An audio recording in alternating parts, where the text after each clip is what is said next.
Welcome to my channel. In this video, I will share with you how to reset your iPhone before trading. So step one, go to settings, and from this general page, scroll down to the bottom and click on transfer or reset iPhone. Now click on erase all content and settings,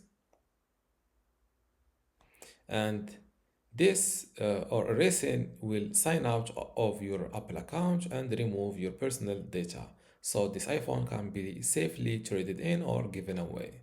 The following items will be safely removed from this phone, like apps and data, your Apple account, and also find my iPhone.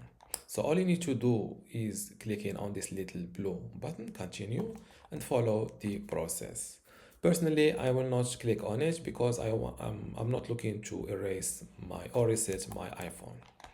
So this is how to reset your iPhone for before trading. If you still have a question, leave it in the comments below, and don't forget to give this video a like. Thank you.